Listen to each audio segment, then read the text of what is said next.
ज्ञान का आरंभ करते हैं। मैं कल आपको बता रहा था, कहीं ना कहीं देखिए, हम कहीं ना कहीं सबकी पूजा करते हैं, हनुमान जी की पूजा करते हैं, दुर्गा की पूजा करते हैं, सब जगह पूजा इनकी होती है। हमारे भागवत में किसकी पूजा होती है? केवल सत्य की, सत्य की पूजा होती है केवल, क्योंकि सत्य पहले भी था, मध्यम और अंत में ही सत्य बचेगा। धर्म न दूसर सत्य समाना, धर्म न दूसर सत्य समाना, धर्म न दूसर सत्य समाना, आगम निगम प्राण बखाना,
धर्म से बढ़कर कोई धर्म नहीं महाराज, और अधर्म से बढ़कर कोई पाप नहीं है। तो हमको क्या करना चाहिए?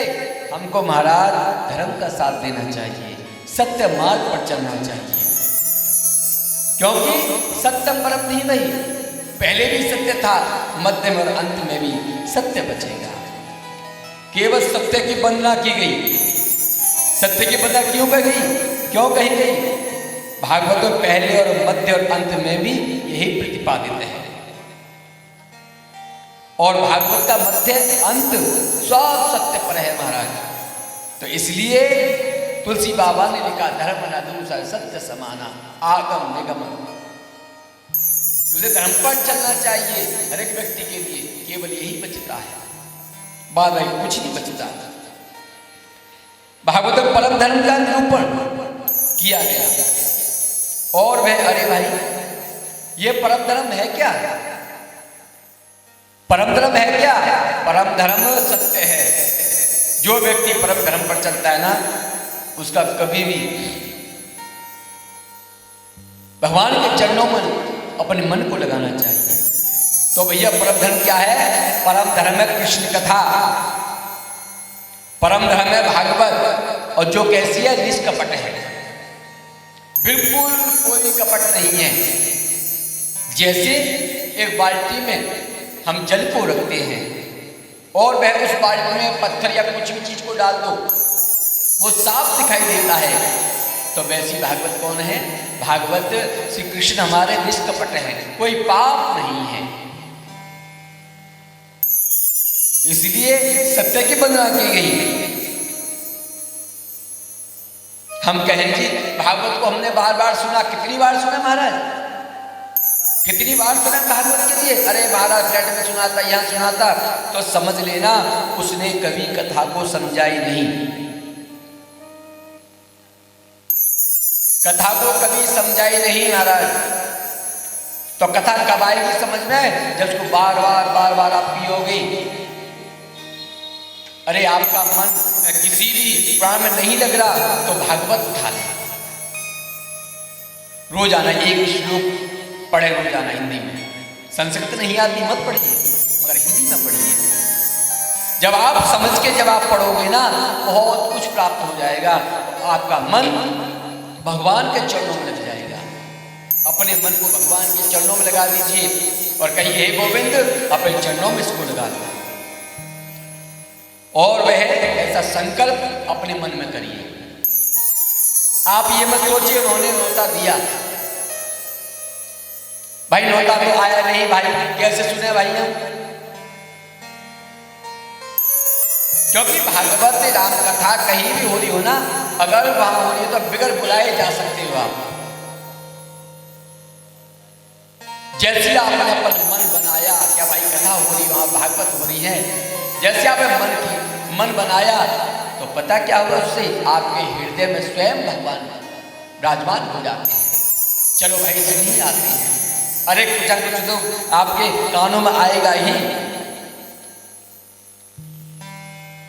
यहां पर एक प्रश्न आता है कि भागवत जी का आरंभ कैसे हुआ और भागवत जी का शुभारंभ कैसे होता है, भागवत जी का प्राकट्य कैसे हुआ? तो निगम कल्पतरोर गलितम फलम सुखम द्रवत संयुतम पिबत भागवतम रसमाल्यम मोहरहु रसिका भविभावुका। सज्जनों, निगम है वेद रूपी जो निगम कल्प वृक्ष है ना, आप सोचे एक बहुत सुंदर वृक्ष है, उसका नाम क्या है? निगम। जो वेद रूपी सुंदर कल्प वृक्ष है उसका पका हुआ फली श्रीमद् भागवत है। तो कहा भैया जी अगर ये फल है तो एक बार बताइए, इसको पिया जाता है या खाया जाता है? अरे फल तो खाया जाता है जी, पिया नहीं जाता। तो वेद में लिखा हुआ है क्या? रस का हुई भावुका, केवल इसमें केवल रसी रस है केवल। बोले महाराज एक बात बताइए, अगर उसको जो फल है उसको कैसे खाया जाए? जो फल है कैसे खाया जाए उसे? अगर उसको खाया जाए छिलका उतारना पड़ेगा या छिलका सही लेना पड़ेगा? बोले इसमें तो रसी रस है। सूजी महाराज कहते हैं, सुनकर इसको बार बार पीना चाहिए।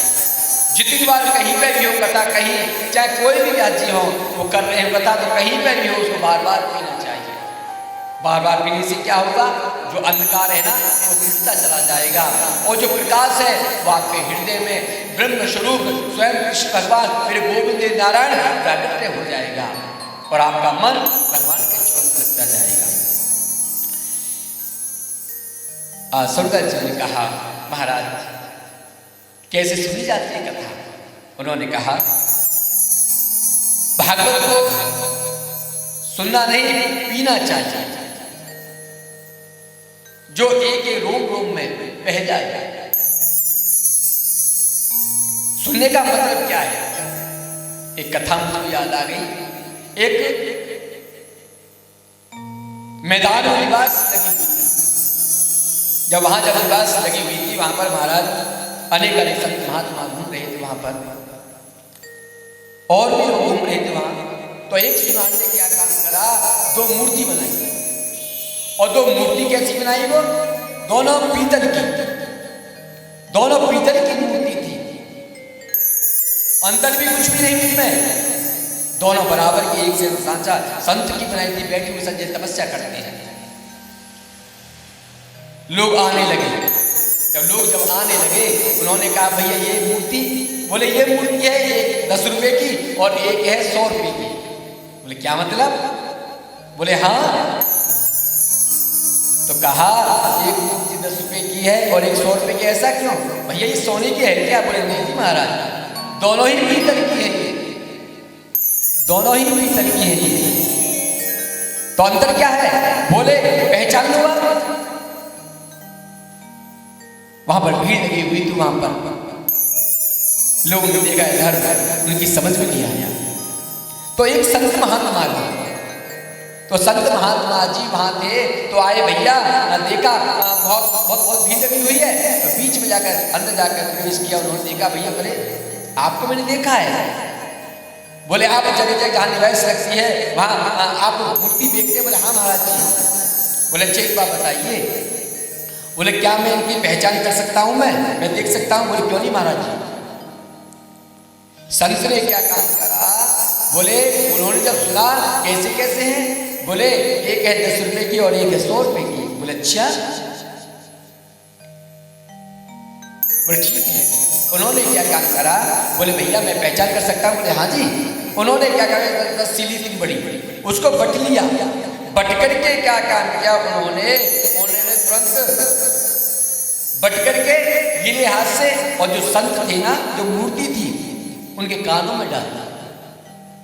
कानों में डाली तो भैया जो सूतली थी यहाँ से निकल के यहाँ चली गई। बोले कहा ये है 10 रुपए की। बोले हाँ महाराज जी बिल्कुल 10 रुपए की है। जब दूसरी जगह जब डाली तो क्या हुआ, जो सूतली डाली ना, तो सूतली सीधे अंदर को चली गई। बोले ये है 100 रुपए की।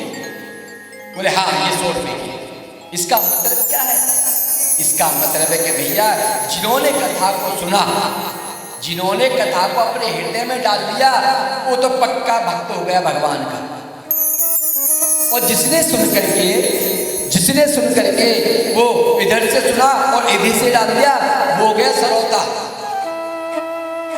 मैंने कल बताया थी ना कि श्रोता 3 प्रकार के होते हैं। एक श्रोता वो जो काट छाट करने आएगा, क्या कथा पांडाल कैसे हैं, कथा पांडाल कैसा है, कथा पांडाल कैसा है, कलाकार कैसे हैं, या आचार्य जी कैसे हैं, व्यास जी कैसे। अरे व्यास जी तो मर्जी बाहर गई है, महाराज जी तो हिसाब करते हैं, हम सब जानते हैं। बोले कोई तुम्हारा भंडारा कब होगा। बोले भंडारा होगा 28 तारीख को। बोले तभी आएंगे, फिर देखना भीड़ कितनी होगी। तो श्रोता वो होते हैं, और सच्चे श्रोता कौन होते हैं, जो यहाँ से अंदर प्रवेश कर जाए, घट घट में प्रवेश कर जाए, अपने हृदय में प्रवेश कर जाए, वही सच्चा श्रोता होता है। तो इसको बार बार पियो। और पता है तुलसी बाबा लिखते हैं क्या, कि रामचरित जे सुनति अगाई, रामचरित अगाई,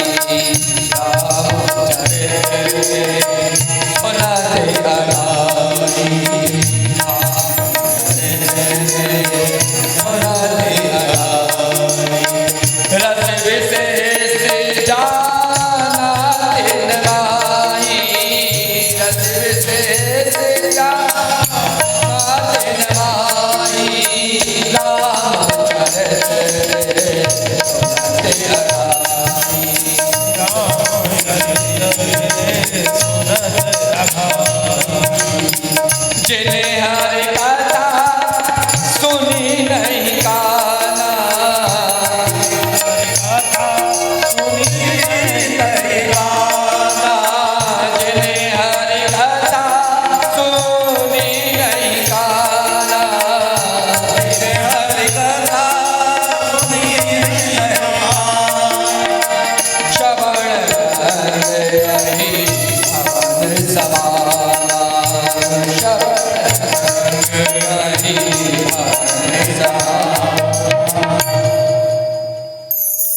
जिन्हें हरि कथा सुनी नहीं गाना।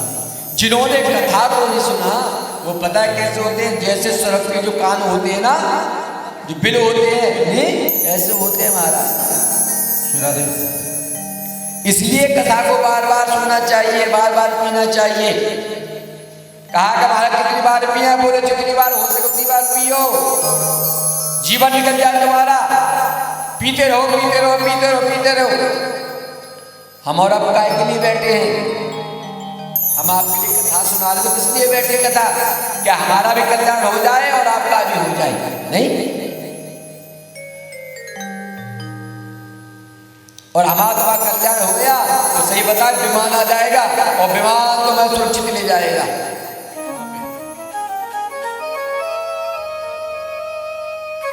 एक और बात, अगर व्यक्ति मर जाता है तो क्या कहते हैं, महाराज स्वर्गवास हो गया, नहीं, बैकुंठ पहुंच गया वो, नहीं।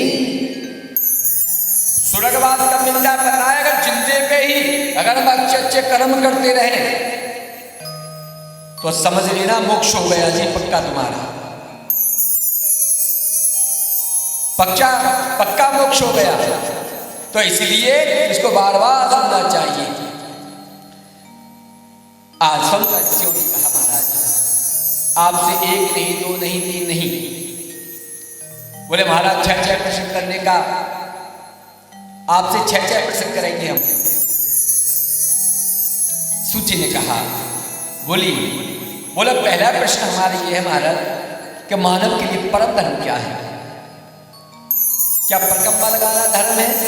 क्या मंदिर रोज जाना धर्म है? क्या दान देना धर्म है?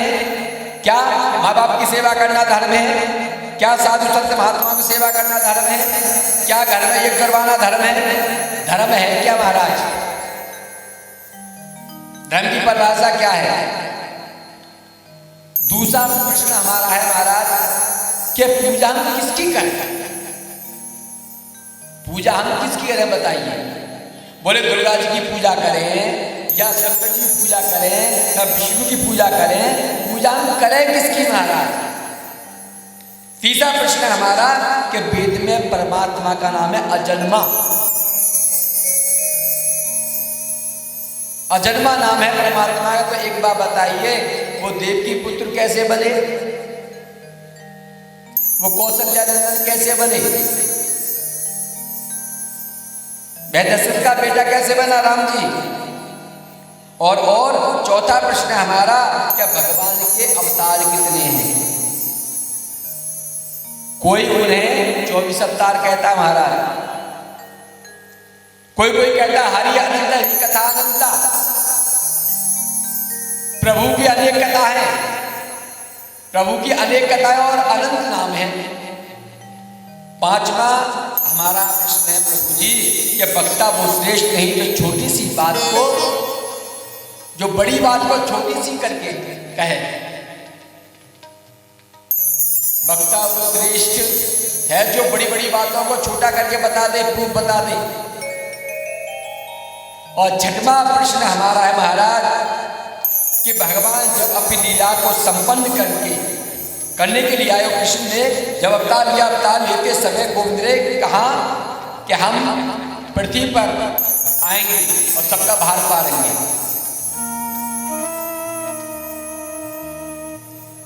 जब जब होए धर्म की हानि, बाढ़े असुर महाअभिमानी।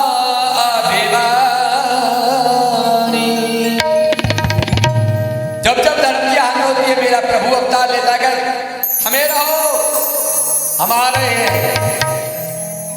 तो प्रभु एक बात बताइए, जब प्रभु यहां से लीला करके चले गए होंगे तो एक बात बताओ धर्म किसकी शरण में गया? किसकी शरण में गया? वो संकट में पड़ गया होगा ना। हमारे 6 प्रश्न है, इनका आप उत्तर देना। सूत जी महाराज ने कहा कि जो 6 प्रकार के प्रश्न है ना आपके, सनातन ऋषियों के मन के प्रश्न सुनकर सूत जी महाराज गदगद हो गए और कहा जो आपने जो ये 6 प्रश्न किए हैं ना, ये आपने अपने लिए नहीं किए, ये पूरे संसार के लिए किए हैं महाराज आपने। क्योंकि सौन का अधिक ऋषि जानते हैं, ज्ञानवान हैं, क्योंकि उनकी उम्र इतनी है महाराज, उनके सामने सत्युग, त्रेता, द्वापर, कलियुग की बात बदल चुका है कि उनकी उम्र इतनी लंबी है। मगर वो प्रश्न किसके लिए किए? बोले हमारे तुम्हारे लिए किए वो प्रश्न। तो कृपा करके महाराज सार सार बताना महाराज।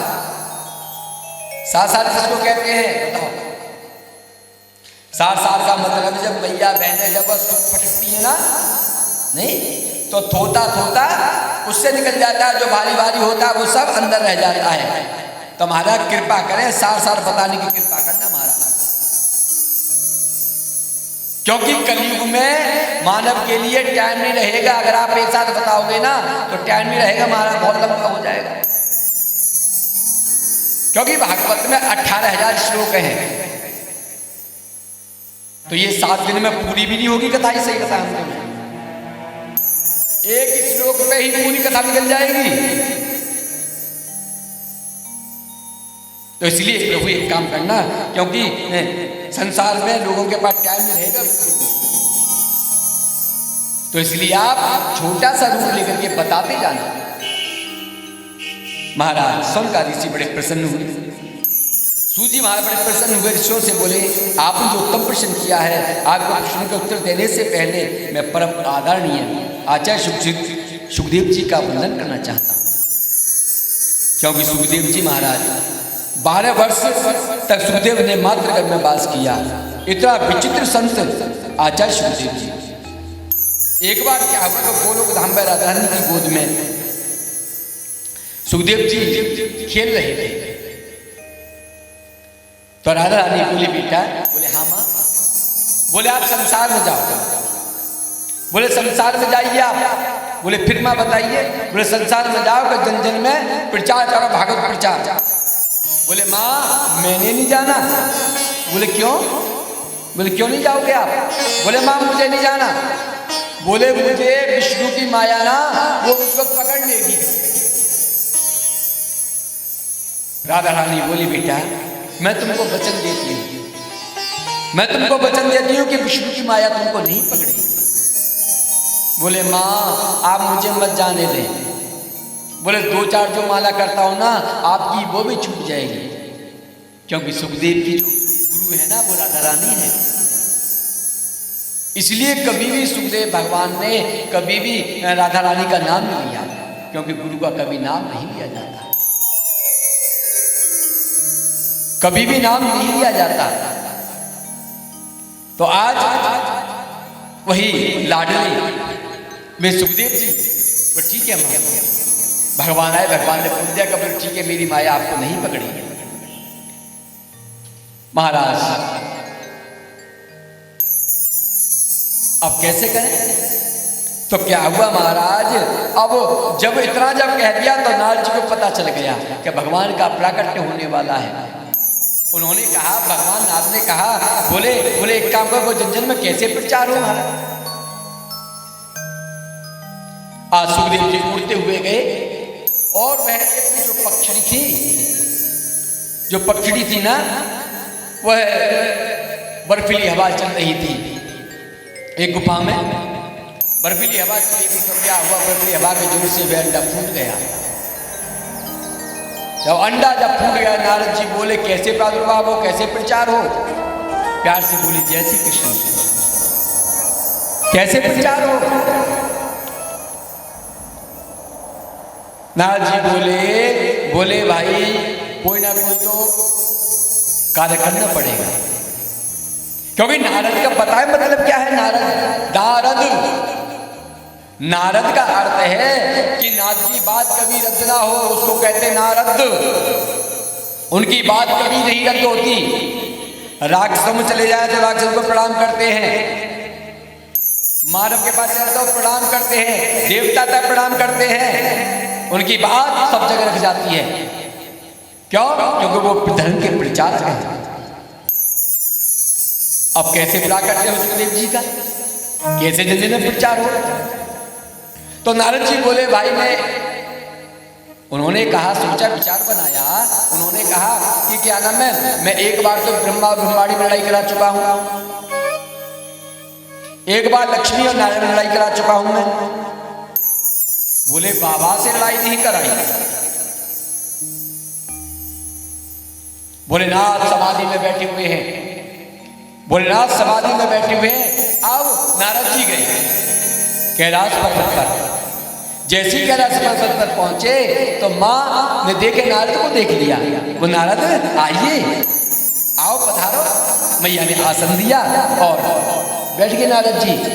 और वह थाली लाकर लेके आई, लड्डू लाई उसमें लेकर के और जल दे दिया। बोले नोरा पाइए नारद जी। माँ ने पूछा, माँ ने पूछा नारद जी आजकल आपने आना जाना बंद कर रखा है, क्या बात है? बोले हाँ माँ। बोले क्यों? बोले इसलिए बंद कर रखा है हमने माँ, आज जो संसार है ना बड़ा मतलबी हो गया है, अब आना जाना नहीं हमें अच्छा ही लगता है। इधर की उधर चुगली होती रहती है, कोई किसी को बुराई करता है, कोई किसी के भाइयों का आपस में प्रेम नहीं रहा। माँ बाप ने सबको छोड़ दिया, भगवान ने संसार बना दिया, मानव बना दिया। बोले माँ बाप की कोई सेवा नहीं करता, भाई बहन आपसे प्रेम खत्म हो गया हमारा। बोले इसलिए सब मतलब की है दुनिया, बोले इसलिए आज का प्यार निराहत सी है। मैया बोले एक बात बताओ, बोले बताओ, बोले एक बात बताओ, हमारे भोलेनाथ हमको बहुत प्यार करते हैं। बोले अच्छा, तो बहुत प्यार करते थे, एक बात बताओ मैया। बोले करना भी चाहिए, और पति पत्नी में प्यार नहीं होगा तो फिर किस में होगा? बोले नारद कभी कभाना जब बाबा ना भोलेनाथ जब जाप करते ना, भगवान का भजन करते ना मन ही मन में, और जो भगवान अंदर ही हृदय में जैसी छवि होती है ना भगवान की, वो मुझको सब बता देते हैं। और यहां तक नारद एक और बात कहूं आपसे। बोले क्या? बोले उन्होंने तो अपना गुरु मंत्र भी बता दिया है। बोले अच्छा मां? बोले वैसे गुरु मंत्र बताना नहीं चाहिए, गुरु मंत्र कभी बताना नहीं चाहिए। बोले अच्छी बात है, शास्त्रों में लिखा हुआ है कि गुरु मंत्र अपनी पत्नी को भी नहीं बताना नहीं चाहिए।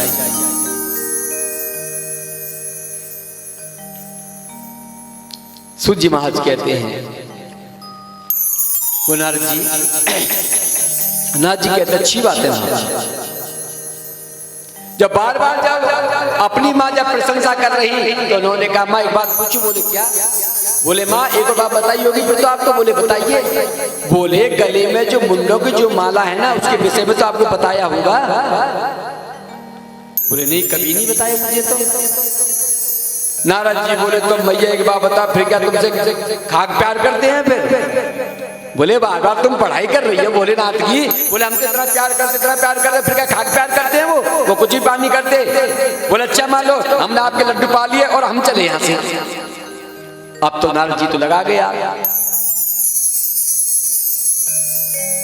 मगर नारद जी कैसे हैं? वो धर्म प्रचारक हैं, सत्य पर हैं। ऐसे नारद जी हैं, हमारे तुम्हारे तरह नहीं है। हमारा चुगली लगा दियो घर में, पूरा स्वाहा कर दियो पूरे घर को घर।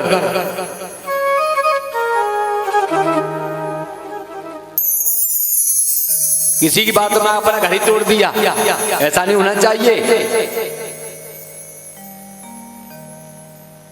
अब नारद जी तो जा रहे रास्ते में भोलेनाथ मिल गए।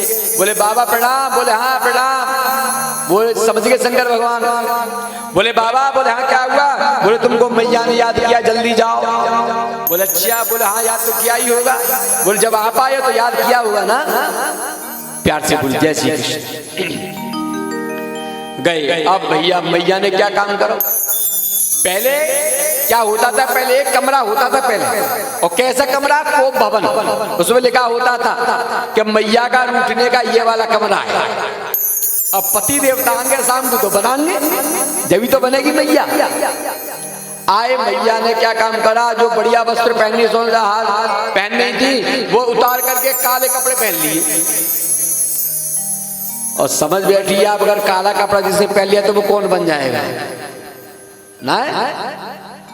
आए बोले देवी क्या हुआ? अब मैया मुंह फुला के, मैया बोले कुछ नहीं हुआ। अरे बोली देवी बताओ तो सही क्या हुआ, ये तो बताइए हमें, क्या हुआ ये तो बताइए हमें। अरे बताओ तो सही। बोले नहीं हमको तुमसे बात नहीं करनी। बोले क्यों नहीं करनी बात? बोले क्यों नहीं करनी बात, बताइए तो सही हमें। बोले नहीं तो नहीं करनी हमें। बोले क्या हुआ बताइए तो सही। बोले महाराज क्या बताऊं तुम्हें? बोले आप ऊपर से काले हैं। बोले ऊपर से काले हैं? बोले क्या मतलब है? बोले आप एक बार बताइए। बोले आप एक बार बताइए हमें कि जो गले में जो ये माला जो पड़ी है मुंडों की, ये किसकी है ये? बोले ऊपर से हमसे केवल प्यार करते हो आप, अंदर से नहीं करते हो आप। भोलेनाथ की आंखों में आंसू आ गए। बोले देवी अभी आपने क्या कहा कि आपसे प्यार नहीं करता? तो सुनिए।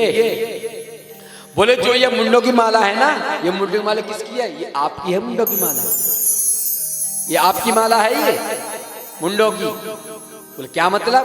बोले देवी जब शिशु संचार होता है तो आप अपना देह त्याग देती हो, और मैं क्या करता हूँ, आपके जो मुंडे है ना ये अपने गले में पिरोलता हूँ, और आप कहती हो हमसे कि हम यानी कि हम कपटी हैं, हम तुमसे प्यार नहीं करते। अरे देवी, कोई प्रमाण है तो केवल यही प्रमाण है। बोले फिर तो और ज्यादा कपटी हो महाराज आप। बोले कैसे, मुझे बार बार मरना पड़ता है? बोले हाँ देवी। बोले हाँ, अब पार्वती मैया चरणों गिर पड़ी। बोले हे भोलेनाथ, एक बात बताइए कि आपने कौन सी दवा खा रखी है, कौन सी दवा खा रखी है, जरा मुझे भी तो बताइए। भोलेनाथ बोले देवी, जो ये दवा खाई है ना मैंने, ये श्रीमद् भागवत अमृत है। बोले हे नाथ, कृपा करो मेरे को, मुझको भी सुनाइए। तो आज भोलेनाथ बोले देवी, ये जो कथा है ना एकाग्र चित्त होकर सुननी है। और देवी ये ध्यान रखना, मैं कैसे समझूंगा, मैं आपको कथा सुना रहा हूं। बोले अच्छा कोई बात नहीं। बोले पहले आसपास सब जगह देख लिया, तो क्या देखा, केवल अंडा फूटा हुआ पड़ा है, अंडा फूटा हुआ पड़ा है, ये देखा। और फिर वह जितने भी पक्षी थे सब उड़ गए वहां से। मेरे भोलेनाथ बैठ गए। जब भोलेनाथ जब बैठ गए ना, उन्होंने कहा देवी मुझे कैसे पता चलेगा कि आप कथा सुनी हो नहीं सुन रही हो? बोले एक काम करना, बोले जैसे हाँ जी करते हैं ना, हाँ जी हाँ जी हाँ जी हाँ जी हाँ जी, तो वैसे ही आप ओम ओम ओम करते रहना, तो मुझे पता चल जाएगा आप सुन रही कथा। कथा आरंभ होने लगी, और कथा हमारे तुम्हारे तेरी थोड़ी सुनाई थी भोलेनाथ ने। भोलेनाथ ने ऐसी कथा सुनाई महाराज, ऐसी कथा सुनाई मैया के लिए कि प्रथम दिन की जब कथा सुनाई तो ठीक शाम को जैसे ही कथा आरंभ लगी, 6:01 में तुरंत कथा चालू कर दी। अब हमारे तुम्हारे तो रही है कि हमारा 3 घंटा हमने कथा को सुन लिया, फिर हम अपने घर चले गए, उसके बाद सबका निकाले, फिर दूसरे दिन आ गए एकाग्र चित्त बैठ करके। कभी मन आया तो पैर कर लिया हमने ऐसे, भैया कथा चल रही है कोई बात नहीं, इसमें दर्द हुआ, इसमें दर्द, फिर ऐसा कर लिया। उसके बाद आए परी तो क्या करेगा, ब्याज की तरफ पैर फैला दिलो महाराज, पैर गिरे हमारे। ऐसी कथा थोड़ी होती है। कथा कंटिन्यू भोलेनाथ आंख बंद कर कथा सुना रहे हैं, मैया हाँ जी कर रही है। पहले दिन कथा हुई, दूसरे दिन कथा हुई, तो जो अंडा का ना अंडा जो फूटा पड़ा था, धीरे धीरे अपने भगवान की कृपा से वो अपना सहज होने लगा। जैसे ही तीसरे दिन कथा हुई मारो अंडा फूट गया महाराज, और चौथे दिन कथा हुई महाराज, सुन ले की कथा थी, कन्हैया का जन्म था। जो फूटा हुआ जो अंडा था वो एकदम जागृत हो गया। जब जागृत जब हो गया महाराज, अब 5 दिन कथा हुई। अब मैया लगातार 24 घंटा जग रही हैं, तो थोड़ी तो नींद तो आएगी। जैसे 6वें दिन कथा हुई, वहां क्या हुआ, तो मैया को थोड़ी झपकी लग गई। जब वो झपकी जब लग गई तो क्या हुआ, अब ओम ओम कौन करे? सुखदेव जी ने देखा कि क्या नाम है, जो बच्चा था उन्होंने देखा क्या कि मैया को झपकी लगी, अब ओम ओम कौन करेगा? कथा में आनंद आ रहा था उनके लिए, तो मैया के स्वर में ही वो ओम ओम करने लगे। जैसे साथ में जयकारा लगाया, बोलो भागवत महापुराण की जय। जैसे जयकारा लगाया तो मैया के आंखें खुल गई। मैया बोली प्रभु फिर क्या हुआ? जब भगवान जब परम धाम को चले गए फिर क्या हुआ? भोलेनाथ बोले देवी एक बात बताइए। बोले क्या? बोले आपने कथा को, अरे बोले प्रभु मुझको नींद आ गई थी। वो नींद आ गई? बोले हाँ। फिर कथा को किसने सुना? भगवान ने। आगे बंद करके देखी तो जो छोटा पक्षी था उन्होंने कथा को सुना। भगवान ने कहा मुझे कोई बात नहीं, बोले कथा को सुना अच्छी बात है, मगर एक अपराध किया। बोले क्या अपराध किया? बोले जो कथा को पीछे करके सुना, जो कोई भी कथा को व्यास जी के पीछे सुनता है ना, उसको पाप लग जाता है। अब जैसे भोलेनाथ ने त्रिशूल उठाया, जब वो त्रिशूल जब उठा लिया भोलेनाथ ने, तो क्या हुआ, वहां से पक्षी उड़ता उड़ता गया। इधर क्या हुआ, वेद व्यास जी की पत्नी बोली, बोले महाराज अभी तो पुत्र है नहीं हमारे, कब होगा। व्यास जी बोले देवी चिंता मत करो, बोले पुत्र होगा। एक दिन क्या हुआ कि बीट का रानी जुमाई ले रही थी। अब जैसी जुमाई लिए, जो सुखदेव जी जो पक्षी थे वो उड़ते उड़ते आए, वो क्या बीट का रानी के मुख में चले गए, अंदर प्रवेश करके गर्भ में। इधर भोलेनाथ चक्कर लगा रहे वहां पर। जब चक्कर जब लगा रहे वहां पर, तो वेद व्यास जी आए। व्यास जी ने पूछा, हे भोलेनाथ प्रणाम। बोले क्या हुआ, बोले क्या हुआ, बोले यहाँ पर चोर घुस गया है। बोले चोर, बोले प्रभु किस बात की चोरी कर ली आपसे। बोले चोर घुस गया है। बोले क्या हुआ, बोले उसने हमारी अमर कथा को सुना है। वेद व्यास जी बोले कि प्रभु एक बात बताइए। बोले क्या, बोले जिसने आपकी अमर कथा को सुन लिया तो क्या उसका मरण हो सकता है क्या।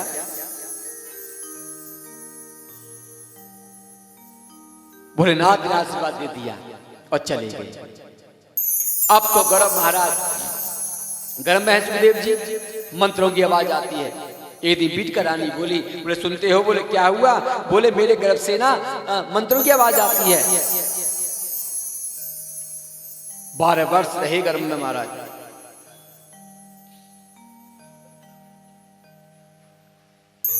वेद व्यास जी की पत्नी बोली महाराज मेरे गर्भ कष्ट होता है। वेद व्यास ने कहा बेटा आपकी माता को कष्ट होता है, आप बाहर आओ ना। अंदर से आवाज आती है, मैंने नहीं आना। बोले क्यों, बोले मुझे विष्णु की माया पकड़ लेगी। वेद व्यास जी बोले मैं वचन देता हूं उनकी माया नहीं पकड़ेगी। बोले वाह पिताजी, बोले आप स्वयं माया में हैं और मुझसे बोलते हैं कि माया नहीं पकड़ेगी।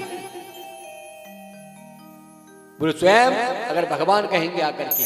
भगवान वहां पर आए और कहा बेटा आपको मेरी माया नहीं पकड़ेगी। जब इतना जब कहा मेरे सुखदेव जी का जन्म हुआ और वह जैसी जन्म हुआ महाराज, जैसे जन्म हुआ वो सीधे वन की ओर चले गए। जब वन की ओर गए तो आज वेद व्यास जी पीछे पीछे चल रहे हैं। बोले बेटा, बोले बेटा, बोले बेटा। पेड़ों से आवाज आती है कि कौन किसका बेटा, कौन किसका पुत्र। आगे गए तो स्त्रियों को देखा नहाते हुए। सुखदेव जी को पता नहीं कि कौन स्त्री कौन पुरुष, सीधे निकल के गए। और जैसे ही बाबा वहां पर पहुंचे वेद व्यास जी, तो क्या देगा, उन्होंने कहा, उन्होंने स्त्रियों तुरंत कपड़े पहन लिए। उन्होंने पूछा बेटे एक बात पूछूं, मेरा नवयुवक बेटा गया तो आपने तो कपड़े जब पहने नहीं, और आपने, मैं आपके पिता के समान वृद्ध बाबा दादा के समान, और आपने देख करके कपड़े पहन लिए, ऐसा क्यों। महाराज स्त्रियों ने बड़ा अच्छा सुंदर जवाब दिया। बोले कहा बाबा आप जानते हैं स्त्री पुरुष को, आप जानते हैं। अरे उनको सुखदेव जी को नहीं पता वे कौन है, उनको भेद नहीं पता कौन स्त्री कौन पुरुष। महाराज वेद व्यास जी लौटा कर नहीं ला सके। उनके मन में बड़ा हर्ष हुआ, मेरा बेटा इतना ज्ञानवान, सब कुछ, बड़ा हर्ष है उनके लिए। प्यार से बोली जय श्री कृष्ण। सीधे संन्यास ग्रहण कर लिया महाराज, श्री जंगल की ओर चले गए सुखदेव जी। तो इसलिए कहते हैं महाराज कभी संतों की, संत का मतलब क्या है, संत का मतलब है कि जो सत्संग करे वो संत है महाराज। संतों का संग करे वो संत है महाराज। ये नहीं कि आप कथा यहाँ पर सुन के आए हैं, यहाँ पर तो बढ़िया बात से सुनकर गए और घर में जाकर के महाराज उल्टा सीधा बोला, ये किया वो किया, तो फिर सत्संग नहीं है वो। गुरु वो होता है, संत वो होता है जो संसार को ये बताए कि भाई इस सत्य मार्ग पर चलिए, सत्य मार्ग पर चलोगे जब से सब कुछ प्राप्त हो जाएगा। अब ये नहीं कि गुरु के बार बार क्या नाम है चेहरा बन गया, आपने फोन कर दिया महाराज हमारे पेट में दर्द है, महाराज गुरुदेव यहीं पे सही कर दो हमें। अरे पेट में दर्द होगा जब तो डॉक्टर सही करेगा, गुरु थोड़ी करेगा। गुरु तो केवल एक शिक्षा दे सकता है कि भैया इस मार्ग पर चलिए, माँ बाप की सेवा करो, अतिथि की सेवा करो, संत की सेवा करो, ब्राह्मण की सेवा करो, गौ की सेवा करो, और जो भी घर में तुम्हारे आए उसकी सेवा करे, भाई बहन सबकी सेवा करिए। तो आज बड़ा हर्ष हुआ और उनके मन में बड़ा हुआ।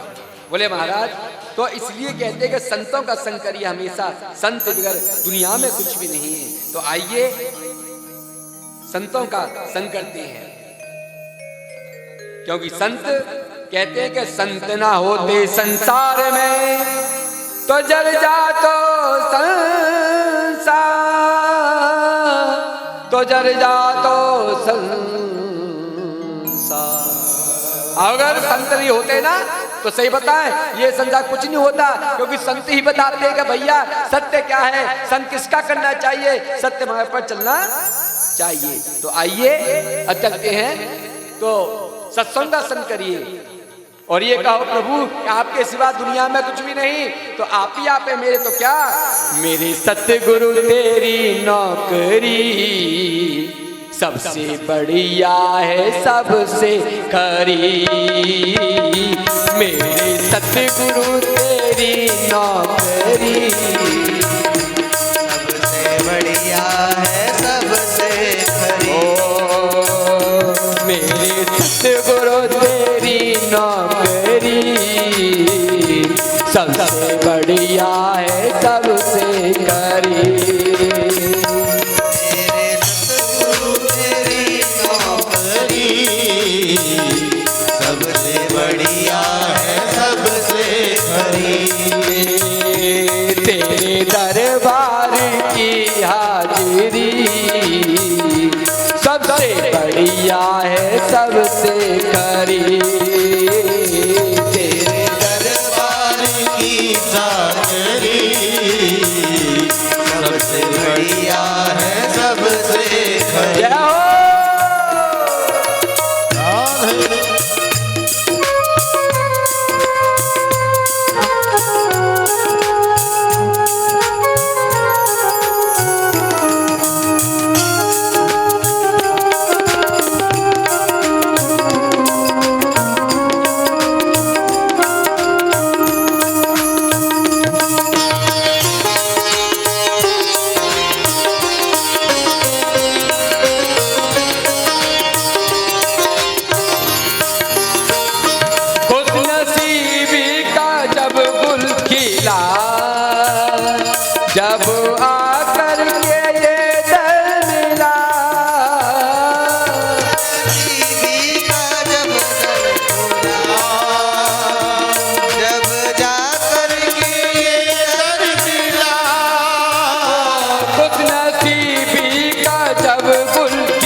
वो अब तो बन गई है बिगड़ी मेरी, सबसे बढ़िया है सबसे खरी मेरे दरबार की हाजरी, सबसे बढ़िया है सबसे खरी।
बोलो भांगे बिहारी लाल की जय। तो इसलिए क्या करना चाहिए, संतों का संग करना चाहिए हम सबको।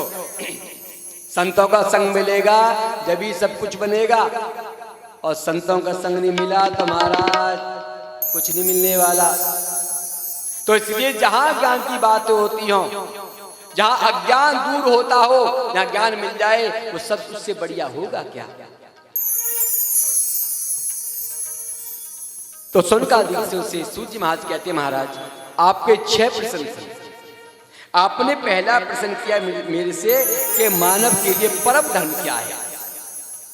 तो परम धर्म क्या है तो सुनिए। बोले पहला परम धर्म है कि भले चाहे कुछ भी करे। तो सर्वोत्तम धर्म क्या है? पहले कि श्री कृष्ण की पूजा पाठ, श्री कृष्ण का के चरणों में प्रीति होना, श्री कृष्ण को अपने हृदय में बिठा लेना, सबसे बड़ी बात तो ये। और वह निष्काम सेवा करना चाहिए। और एक और बात कि भले चाहे आप ऊंचे हो या चाहे नीचे हो, चाहे गरीब हो चाहे अमीर हो, भगवान को इसकी कोई परवाह नहीं होती है। भगवान को कभी किसी की परवाह नहीं होती। मंदिर में जाए तो एक काम करें, बोले क्या? बोले भोलेनाथ की आप पूजा करें तो कहें कि हे भोलेनाथ, हमको भगवान का दर्शन कब होगा, कृष्ण की चरणों में प्रीति कब होगी। दुर्गा की पूजा करें तो दुर्गा से हे माँ, भगवान के चरणों में प्रीति कब होगी। मेरा जो मन है ना, जो इधर उधर भगता है, कभी जो मन है मेरा वो भगवान के चरणों में कब लगेगा। और ऐसा ना हो कि महाराज आप मंदिर जाते हैं, एक मैया थी, वो लोटे में लेके जल को गई। तो क्या हुआ, उन्होंने पहले गणेश जी को चढ़ाया जल, उसके बाद फिर चढ़ाया गौरा, उनको क्या नाम है, गौरा को चढ़ाया, उसके बाद फिर उन्होंने चढ़ाया कार्तिक को, नंदी को चढ़ा दिया। अब जैसे ही शिवलिंग पर चढ़ाया, जल पूरा खत्म हो गया। अब मैया बेचारी रास्ते में आती जाए, बोले वो कहने लगी, अरे बोले सर्व देवता तो रह ही गया। सर्व देवता सोचेंगे मैया आई यहाँ जगह और मुंह को मत स्नान करा के नहीं गई, स्नान करा के नहीं गई मैया मुझको। अब मैया बड़ा सोच में पड़ गई। इसका सीधा सा मतलब क्या है कि भैया आपके मन में वहम है कि सर्व देवता को जल नहीं चढ़ाया, वो क्या सोचेंगे। कभी कभी गणेश जी रह आते हैं जल चढ़ाए पे, अरे गणेश जी सोचेंगे मैया हमको चढ़ा कर ना गई जल, और कोई सबको चढ़ाई गई। इसका सीधा सा मतलब है कि जो तुम्हारा मन है वो एकाग्रचित्त नहीं है, सीधी सी बात। तो कैसे होगा कि एक ही साधे सब सदे, सब साधे सब जाए। केवल एक साधे, यानी कि निष्ठा एक में रखें। इधर उधर को अपने मन को मत भगाइए कि आपने आज पूजा कर ली गणेश भगवान की, कल कर ली शंकर जी की, परसों कर ली मैया की, और तरसों कर ली तुमने किसकी, हनुमान जी की।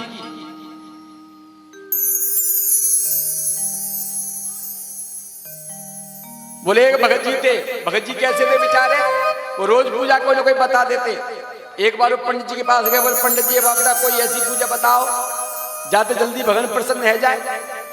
बोले एक काम करो, बोले हनुमान जी कर लो, जल्दी प्रसन्न रह जाएंगे। ठीक है महाराज, हनुमान जी की पूजा करी इन्होंने। जब हनुमान जी पूजा करी उसके बाद बोले हनुमान जी प्रसन्न नहीं होंगे। अब फिर दूसरे पंडित जी पास पहुंच गए, बोले बोलिए महाराज आप बताओ। उन्होंने कहा भैया आप शंकर जी पूजा कर लो। शंकर जी की पूजा की, वो भी प्रसन्न था भाई। अब एक दिन क्या हुआ कि फिर पहुंच गए तीसरे पंडित जी, बोले महाराज आप बता दो ना। बोले आप दुर्गा जी पूजा करो। इस प्रकार से कई जगह चले गए वो महाराज। अब 10 दिन में कोई भगवान जल्दी प्रसन्न थोड़ी होते हैं, क्या हो जाएंगे जल्दी। अब ऐसे करते करते जब प्रसन्न नहीं हुए महाराज, तो एक दिन क्या हुआ, वो बस सबको बुलाने लगा। जैसे वो करने लगा वो सबको याद करने लगा, हे शंकर जी है। अरे बोले भगवान सबके देवता बोले अरे तू सबके नाम ले रहा, तो कौन कौन आएगा। कभी ब्रह्मा, कभी शंकर, कभी किसी को बुला लिया, कोई नहीं आया, भड़ाक से नीचे गिर गया। इसका क्या मतलब है कि भैया तुमने पग पग पर चल रही है तुम महाराज, कभी तुमने कुछ पकड़ लिया, कभी कुछ पकड़ लिया, तो ऐसी तोरी कोई हाथ लगेगा। अरे लगेगा तब आप एक पे निष्ठा रखोगे, एक पे। क्योंकि कहा मैंने अभी आपसे क्या कि एक ही साध है सब सदे, सब साध है सब जाए। विश्वास एक पे करिए जब तो आपको मिलेगा सब कुछ। आपने किया नहीं और उतल पुतल कर रहे हो, तो केवल हे संतो, केवल आप एक पर आशा। दूसरा आपने प्रश्न किया कि मंदिर पूजा करने जाते हैं तो देवता श्रेष्ठ कौन है। तो सूत जी ने बड़ी सुंदर बात कही, निंदा कभी किसी की मत करिए, किसी की भी निंदा मत करिए। आप मंदिर जा रहे हैं, निंदा कर रहे हैं, महाराज ऐसे हो गया, महाराज चुगली कर रहे हैं, तो भगवान ही कह देगा भैया तू खाली छोड़ दे पानी यहां से, बस तू जा यहां से। और हकीकत बताएं, हमारी तुम्हारी निंदा होते होते भगवान की भी निंदा हो जाती है। बोले हमने भगवान की पूजा कर दी थी, हमारा काम हुआ ही नहीं महाराज। अरे भले आदमी, तू अब विश्वास करेगा तभी तो होगा, अब विश्वास ही कैसे हो जाएगा। बोले महाराज हमने महामृत्यु जाप करवाया था, हमने महामृत्यु जाप करवाया था, इतने 1.25 लाख हमने जाप भी करवाया मगर काम नहीं हुआ। बोले ब्राह्मणों ने किया ही नहीं। अरे भले आदमी, जब तेरे जब शंका पैदा हो गई तो ध्यान रखना, ब्राह्मण चाहे कितना भी जाप कर ले, यजमान के अगर शंका हो गई ना कि पंडित जी का तो जाप कर रहे ना होंगे। आजकल यजमान ऐसे बड़े बेचारे पढ़े लिखे है गए, ओहो महाराज ब्राह्मणों से ऐसे संख्या की बात करें, कितना जाप करोगे, एक घंटे में कितनी जाप माला कर दोगे आप। तो पंडित जी कह दे महाराज बोल तू जाप भी करा ली, जानते जा, अब तू जाप करा जा। बोले जिसके प्रति अगर ब्राह्मणों के प्रति अगर शंका हो गई ना, ध्यान रखना उसका जाप कभी सफल होगा ही नहीं, पक्की बात बता रहे हैं तुम। अच्छा एक और दूसरी बात कि पंडित जी महाराज आजकल तो नहीं कहना चाहिए मुझे कि 1.25 लाख जाप बताए, इतना पैसा बता दिया। पंडित जी ने किसी ने बता दिया 41,000 रुपया, दूसरे पास पहुंच गए, दूसरे ब्राह्मण ने कहा बोले 21,000 रुपया में हो जाएगा। महाराज 20 तो हो ही गए। फिर तीसरे पास पहुंचे, महाराज कितने बोले 11,000 रुपया में जाप चालू तुम्हारा। ठीक है महाराज, इतने तो बच्चे हमारे। अब वो जाप करा लिया, जब वो जाप करा लिया, अब वो ब्राह्मण देवता कर रहा नहीं कर रहा है, संकल्प नहीं लेते महाराज, ऐसी जाप चालू कर दिया। हम आपकी सच्चाई बताएं आपसे, जो ब्राह्मण जाप करेगा ना तो एक कान में अच्छी तरह सुन लेना, जो ब्राह्मण अगर आपका जाप करेगा पहले तो वो संकल्प लेगा तुम्हारे नाम का, फिर तुम्हारा गोत्र तुम्हारा नाम और अपना गोत्र अपना नाम ब्राह्मण करेगा। क्यों? क्योंकि क्या करना है, यजमान को सफल करना है। जब सफल होगा जब भी तो यजमान पूछेगा, नहीं पूछेगा आपके लिए, है नहीं, ब्राह्मणों को सबको पूछेगा जब काम सिद्ध होगा। मगर महाराज क्या करें, बहुत से ब्राह्मण देवता ऐसे 11,000 रुपया में जाप 1.25 लाख कर देते हैं। अब बताइए 1.25 लाख जाप करना कोई मामूली मत समझना। यजमान कहते हैं महाराज 41 रुपया बहुत ज्यादा बता रहे हैं। तो भले आदमी जो ब्राह्मण जो विद्यालय के आएंगे, आचार्य जो आएंगे, वो का फ्री में आ रहे हैं का, वो परिवार में आएगा। फिर कहते हैं पंडित जी महाराज, पंडित जी बड़ा साफ कह देते हैं, बुरा लग जाता है, बुरा लग जाता लग जा, मत बुला, हमें हवन करे, हमने आए तेरे घर में जा, सीधी सी बात। तो इसलिए ध्यान रखिए, इसलिए ध्यान रखिए कि एक ही साथ है, सब सदें, सब साधें, सब जाए, है ना। तो विश्वास करिए।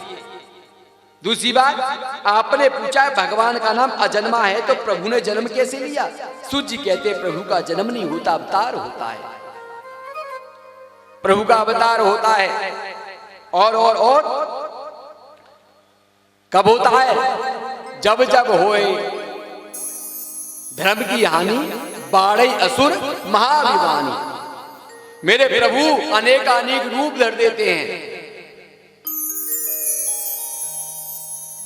ये रूप जब धरते जब आते हैं प्रभु, और किसको, भक्तों को बचा लेते, राक्षसों को बांट देते हैं।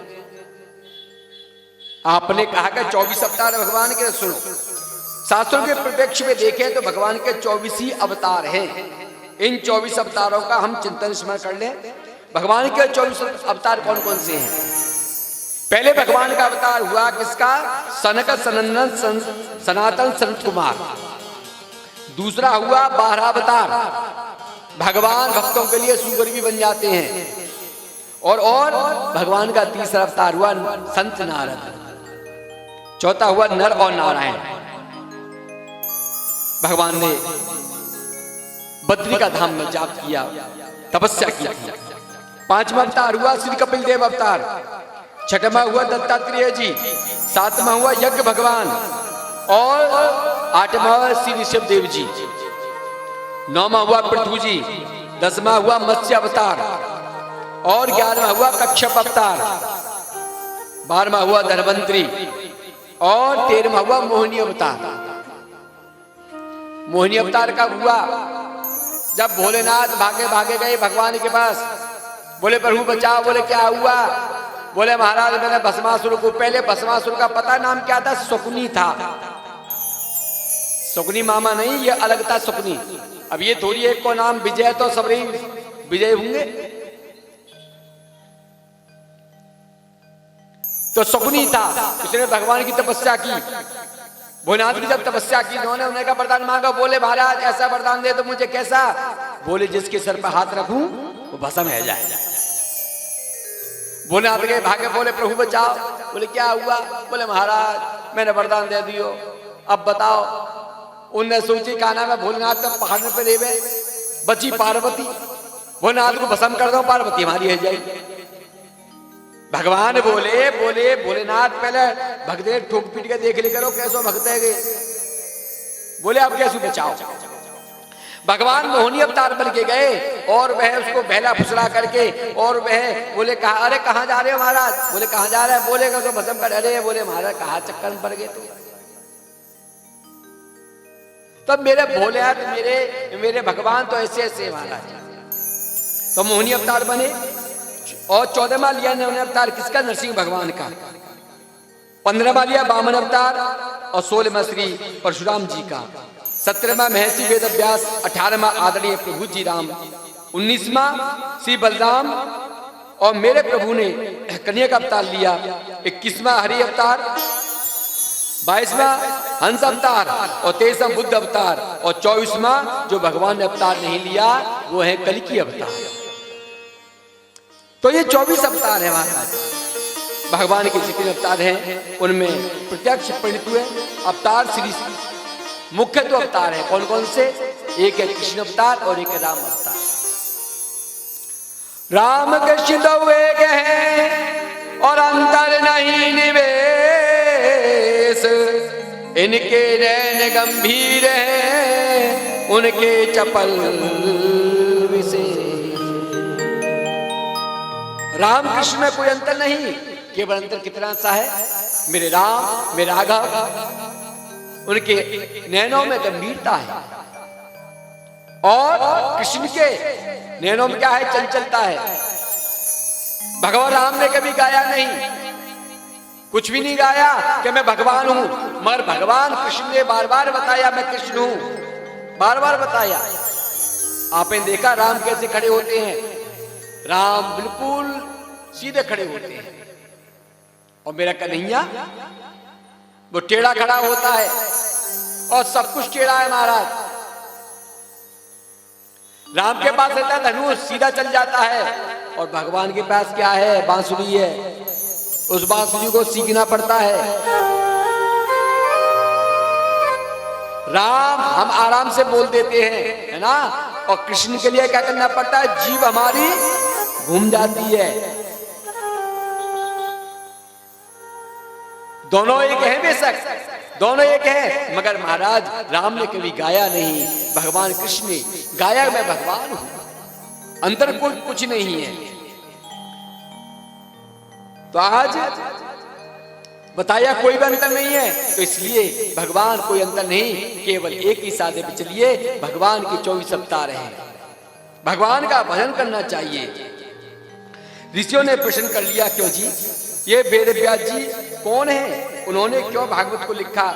हमने तो सुना है उनके पुत्र के बारे में जो सुखदेव जी हैं महाराज, जब वन में जा रहे थे तो सरोवर से जो मैंने बताया ना आपको, स्त्रियां ने जवाब दे दिया, उन्होंने जवाब दे दिया। तो बोले महाराज कृपा करें हमको बताइए ये कौन है ये? उन्होंने कहा मैं तो तुम्हारे, उन्होंने कहा मैं सब कुछ बताऊंगा महाराज आपके लिए। और वह व्यास जी ने सोचा,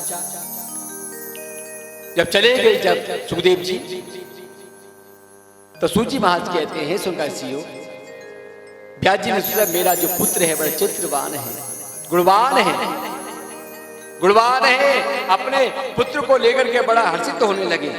देखिए पुत्र जो होता है ना, अगर वो अपने पिता का नाम बढ़ा देना तो पिता बड़े गर्व से अपना सीना तान देता है, अपना सीना तान देता है गर्व से कि हाँ मेरे पुत्र ने ये कार्य किया।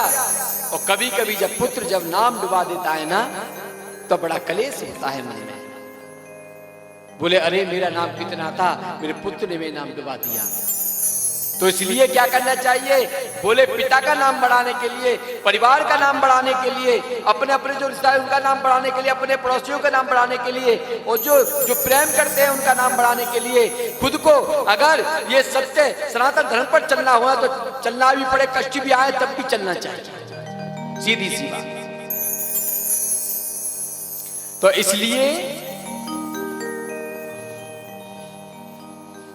तो इसलिए भगवान का हर निश्चय नाम लेना चाहिए।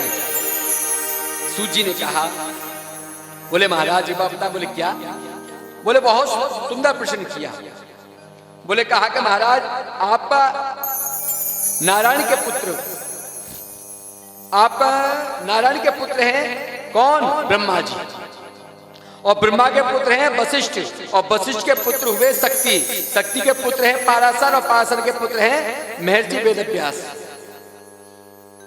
वेदव्यास जी महाराज ने जब अवतार लिया और जन्म लेते ही वन में जाने लगे तो उनकी माता ने कहा, सत्यवती ने कहा, तो उन्होंने कहा महाराज, बोले बेटा मैं कैसे रहूंगी तुम्हारे बगैर, तुम्हारे बगैर मैं कैसे रहूंगी, मुझे बताओ तो सही। मैं आपके बगैर कैसे रहूंगी, आप बताओ तो सही।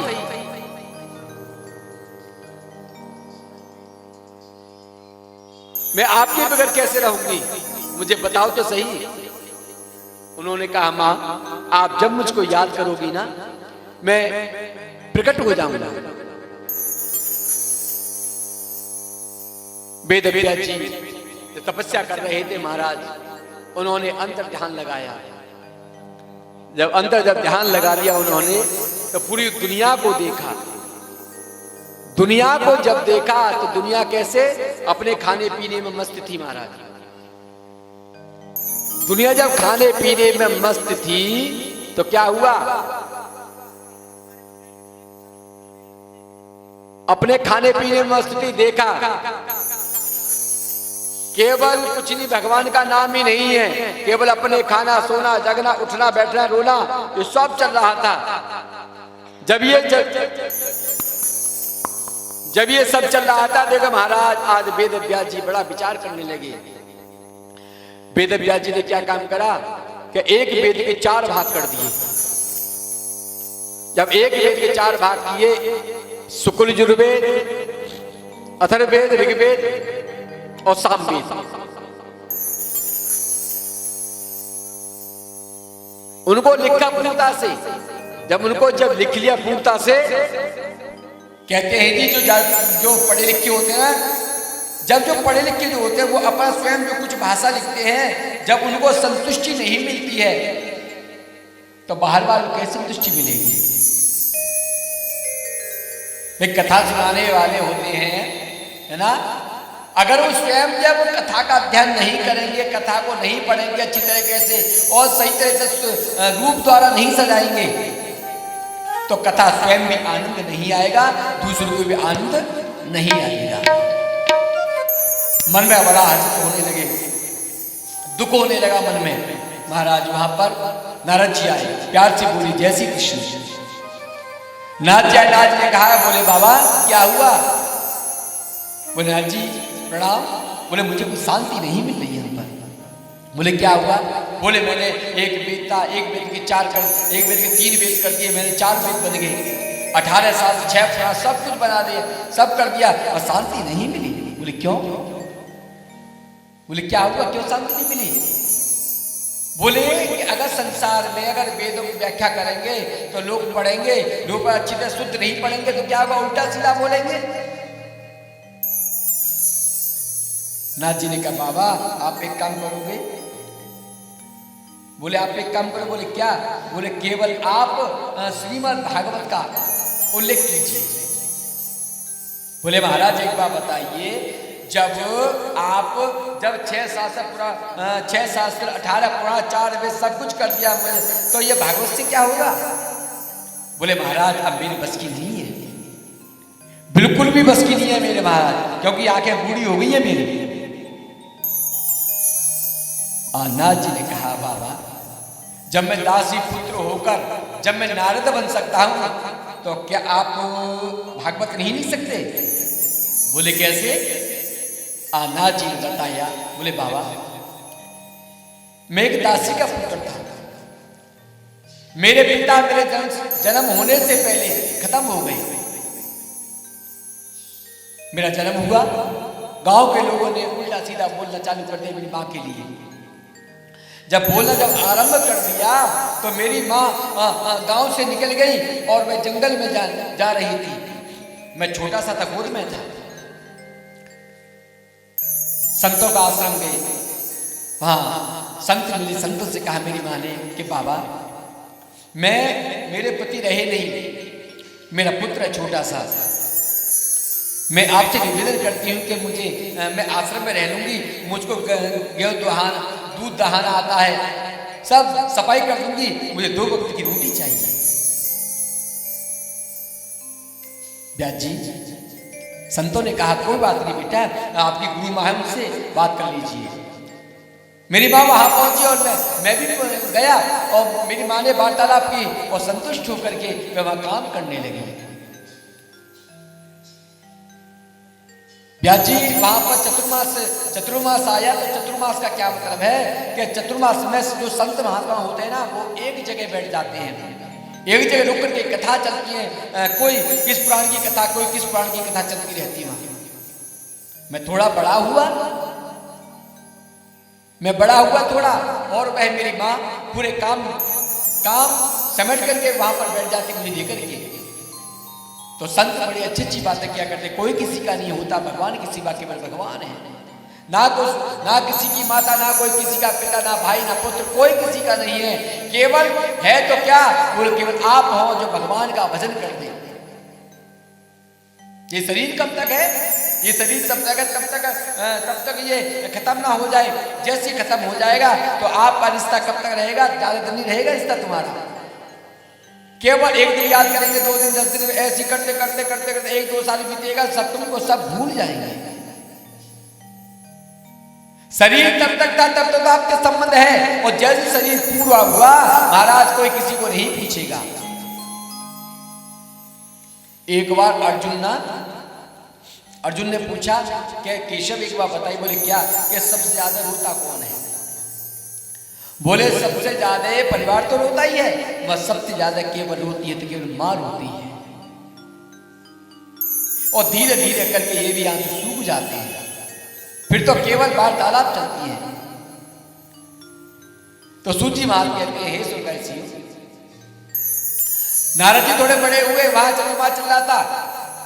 ऐसे संत महात्मा बता रहे थे कि कोई किसी का नहीं होता भैया भगवान के सिवा। एक दिन क्या हुआ, जैसे चतुर्मास पूरा होने जा रहा था तो मैं संतों के पास गया। बोले बाबा इस दुनिया में अब मेरा मन नहीं लगता, आप एक काम करो। बोले क्या?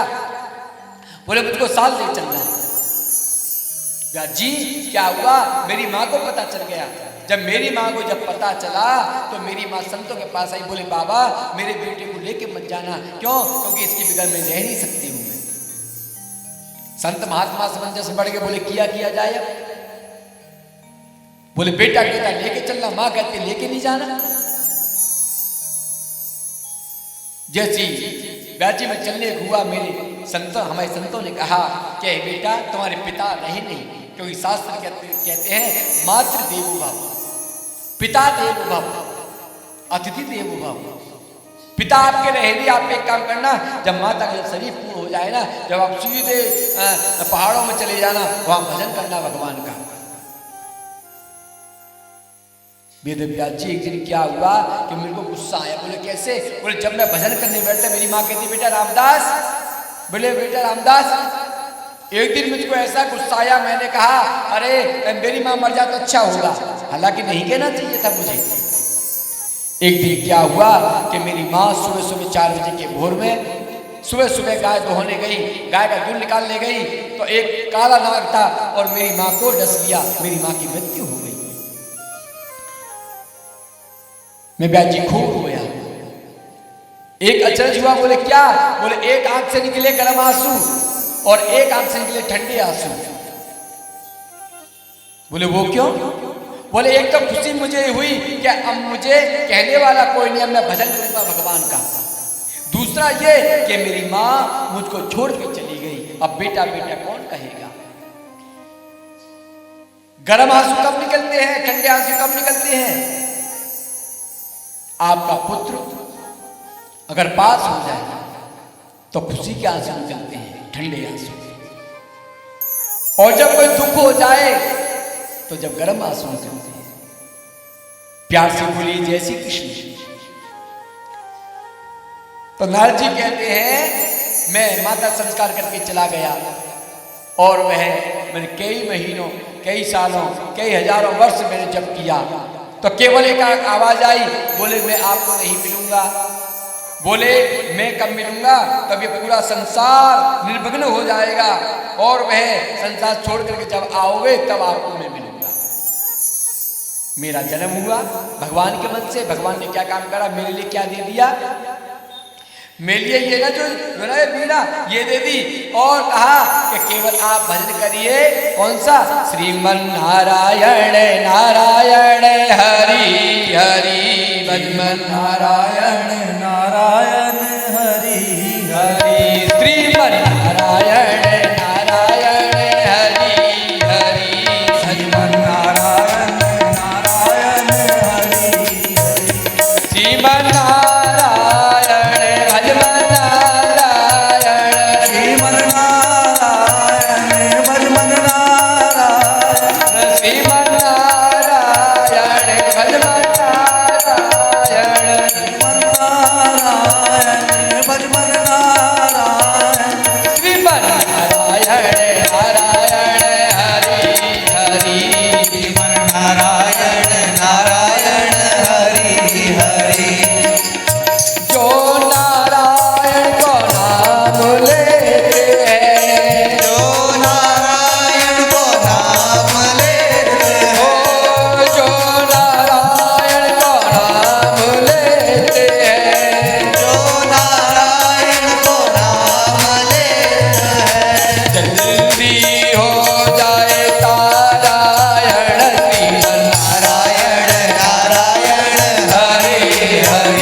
चकाचक हो गया। तो इसलिए एक बात बताइए, जब दासी का पुत्र होकर के मैं अगर रामदास से मैं नारद बन सकता हूं तो आप भागवत ही नहीं सकते। 4 श्लोक दे दिए नारद जी ने। आज वेद व्यास जी थोड़ी पर हाथ लगाया, जज आता तो अनेक अनेक अनेक अनेक महाराज और 4 जो श्लोक दिए थे वो 18,000 श्लोक बना दिए, लिख दिए। अब वेद व्यास जी बोले अब मैं किसको सुनाऊं उन्हें? याद आया मेरा पुत्र सुखदेव को, अपने बच्चों, अपने जो शिष्य थे उनको भेजा, बोले जाओ श्लोक दे दिया, बोले जाके सुना देना। सुनाया। वेद व्यास जी थोड़ी सुखदेव जी की समाई टूटी, फिर बोले हाँ कोई बात नहीं। बोले क्या हुआ? बोले गुरुजी हमने सुनाया मगर हाँ थोड़ा ध्यान हटा, फिर वो समाधि में हो गए बस। बोले अच्छा। बोले एक और जाइए, एक और श्लोक दिया। बोले श्लोक दिया, बोले कहा आंखें खुली, आंखें खुली। क्यों आंखें खुली? जब जो गति यशोदा मैया को मिलने वाली थी वही गति आज भगवान ने किसको दे दी? पूतना को दे दी। ऐसे हैं मेरे कन्हैया जी, वही गति दे दी। अब तो बोले भाई और सुना लो। बोले हमें नहीं पता, इससे आगे नहीं आता। एक काम करो आप, गुरुजी आपको याद करते हैं। गए पहुंचे, बोले पिताश्री मुझको भागवत पढ़ाएंगे। तो वेद व्यास ने सोचा कि दुनिया के लोग सोचेंगे कि स्वयं बड़े अपने पुत्र स्वयं बड़े करते, जरा परीक्षा तो ले लें। जनक जी के हाथ भेज दिया, जनक जी को बता दे मेरा पुत्र आ रहा है, थोड़ा परीक्षा ले लेना। परीक्षा जैसे द्वारे पर आए, अंदर जाके बताया कि एक छोटे से सुखदेव जी आए हैं। बोले कोई बात नहीं। एक दिन बीता, 2 दिन बीता, 3 दिन बीता, जो खड़े द्वारे पर सिपाहियों से कहा जाए देख के आइए। बोले महाराज चेहरे पर कोई नाराजी कुछ भी नहीं है। बोले अच्छा। बोले अंदर लेके आए। जब जैसे अंदर लेके आए तो अनेक स्त्रियां हो गई। कोई आलिंगन करती, कोई उनके बालों को सहलाती है, कोई उनको पंखा झुलाती है। तो जनक जी ने देखा, जैसे देखा चरणों में गिर पड़े। बोले हे भगवान, मैं आपको क्या भागवत पढ़ाऊंगा, आप तो सब कुछ जानते हैं। क्यों? क्योंकि सुखदेव जी के अंदर कोई काम नहीं, कुछ भी नहीं। कहते कि जहां काम है वहां राम नहीं, जहां राम है वहां काम नहीं। अगर आपने अपने हृदय में पहले काम को बिठा लिया, वह राम नहीं आएंगे। और आपने अगर राम को बिठा लिया ना, तो वह काम की औकात नहीं जो आ सके। आज सुखदेव जी गए। सुखदेव जी पिता के पास गए। पिता ने क्या काम करा, वेद व्यास जी ने तुरंत उनके कोपिन बांधी। और वह उनको, क्योंकि उन्होंने सुखदेव जी ने काम क्रोध को सबको जीत लिया, सबको जीत लिया। महाराज आज बड़े प्रसन्न हुए। तो कहते हैं कि महाराज जब प्रसन्न हो, महाराज सब कुछ पढ़ा दिया। आज ऋषियों ने बहुत सुंदर प्रश्न पूछा सुख जी से। बोले महाराज एक बात बताइए। बोले क्या? बोले सुखदेव जी को कोपिन क्यों पहनाई? बोले वो इसलिए, बोले कहते हैं कि दिगंबर जैनियों में कोपिन नहीं बांधी जाती है, और सनातन धर्म में है ना, कोपिन के बिगड़ कोई वेद, कोई शास्त्र नहीं पढ़ सकता है। प्यार से बोलो जय श्री कृष्ण। तो आज सुखदेव जी ने उनको कोपिन पहनाई, और वह पुराणों की विद्या दिगंबर, इसलिए व्यास जी ने उन्हें कोपिन पहनाई। और कोपिन पहनते ही उनको श्रीमद् भागवत का अध्ययन कराया। भागवत को पढ़ करके सुखदेव गदगद हो गए। और आज श्री परीक्षित को जब 7 दिवस में मृत्यु का श्राप मिला और कोई भी निर्णय नहीं कर पाए, तो केवल 7 दिन में परीक्षित को मोक्ष कैसे मिले? आज सुनकर इसने पूछा। बोले महाराज हमारे समझ में नहीं आई, थोड़ा उल्लेख करके बताइए। उन्होंने कहा, बोले महाराज सुनाऊंगा आपको, क्योंकि परीक्षित के बगैर ये कथा पूर्ण नहीं हो सकती है। उन्होंने बताया। बोले कहा, आज परीक्षित की जन्म कथा श्री कृष्ण की कथा से उदय होती है। जिस मानव की कथा परमात्मा से संबंध जोड़ दे, जिस मनुष्य की कथा से परमात्मा की कथा जुड़ जाए, उस मनुष्य की कथा परमात्मा से कम थोड़ी है। इसलिए तो मैं सुनाऊंगा। एक दिन क्या हुआ, कौरव पांडवों का जब युद्ध छिड़ गया, अनेक वीर मारे गए। जब मारे गए तो क्या हुआ कि भीम ने दुर्योधन की जंघा को तोड़ दिया। आज पड़ा अपनी मौत की भीख मांग रहा है दुर्योधन। वहां पर कौन पहुंच गया? अश्वत्थामा पहुंच गया। बोले भैया, बोले मित्र ये क्या हुआ? बोले किसने तोड़ दी तुम्हारी जंघा? बोले भीम ने तोड़ दी। बोले मित्र एक काम करोगे क्या? बोले बताइए क्या करें? बोले आप एक काम करो, 5 पांडवों के सिर लेके आइए, तो हमारे तुम मित्र हो। बोले बस इतनी सी बात? ठीक है। तो क्या हुआ महाराज, अश्वत्थामा गया। अश्वत्थामा जैसे वहां पर पहुंचा तो क्या हुआ, बोले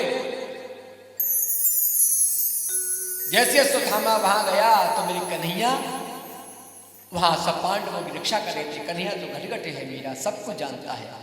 तो कन्हैया मेरा पहरा जोर की हवा ठंडी चल रही थी। अर्जुन आए। अर्जुन ने कन्हैया ने पूछा कि अर्जुन तुम सोए नहीं? बोले महाराज नींद तो आती रहेगी। बोले आप एक काम करो, बोले आपके लिए जगह सही नहीं है। बोले अच्छा कैसा? बोले फिर एक बार सही नहीं तो हमें चिंता किस बात की, आप होना कैसे हमारे तो तुम। जाको राखे साइया और मार सके ना कोई, बाल न बाका कर सके जो जग बेरी होए। जाका जिसका रक्षा करने वाला मेरा कन्हैया हो, क्या उसको भी बाल बाका हो सकता है क्या? नहीं हो सकता, बाल बाका तो कभी नहीं हो सकता है। तो आज पांडव दूसरे शिविर में चले गए महाराज, मगर द्रौपदी जो पुत्र थे ना वो रह गए। द्रौपदी जो पुत्र थे वो रह गए। अश्वत्थामा ने क्या कहा, एक नंगी तलवार लेकर के उनके पांचों के सर धड़ से अलग कर दिए और एक कपड़े में लपेट करके वह दुर्योधन के पास पहुंच गया। बोले लो, बोले सखा तुमने कहा, मित्र तुमने कहा ले आया। बोले अच्छा, क्योंकि दुर्योधन जानता था कोई हंसी खेल नहीं है पांडव के सर लाना।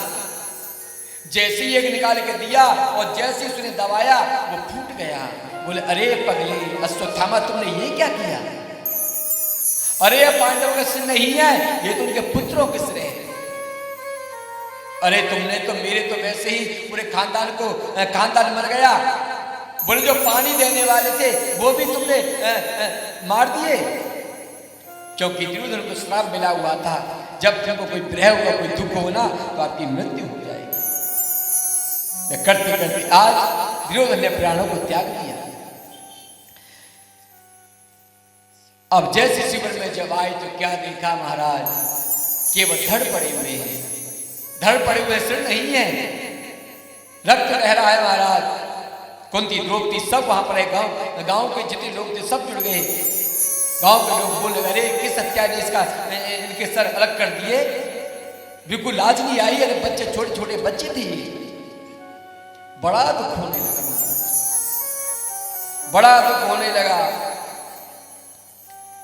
अब क्या किया जाए? भगवान ने कहा अर्जुन तुम्हें पता किसने मारी है? बोले अश्वत्थामा ने मारी। बड़ा क्रोध आने लगा, रथ पर सवार हो गए अर्जुन और कन्हैया। अश्वत्थामा आगे आगे और कन्हैया और अर्जुन पीछे पीछे महाराज। जैसे ही पास में पकड़ लिया, बाल पकड़ के ले आए और वह खींच करके ले गए शिविर में। बोले कहा द्रौपदी आप बताइए क्या किया जाए? बोले आप कहो इसने बच्चों की हत्या की है, आप कहो तो उसके छोटे छोटे टुकड़े करके उसको कढ़ाई में पका दूं। बोले बनेगा तो एक बार नहीं। बोले बताओ आप जो कहो वो करने तैयार है।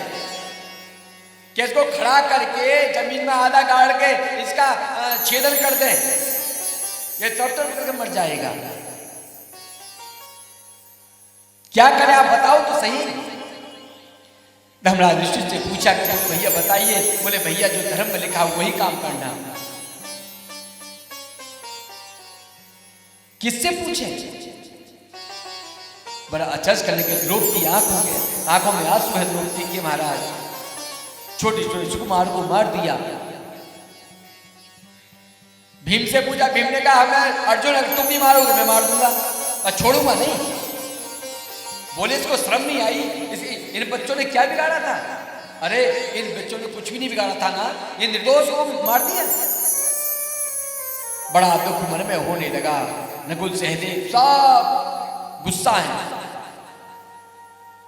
पूछा, बोले क्या करें? आज अर्जुन कन्हैया के चरणों गिर पड़े। बोले बताओ कि सब क्या किया जाए? बोले भैया ब्राह्मण है, मारने का अधिकार तुमको नहीं है, बाल हत्यार है, छोड़ना भी नहीं इनके लिए।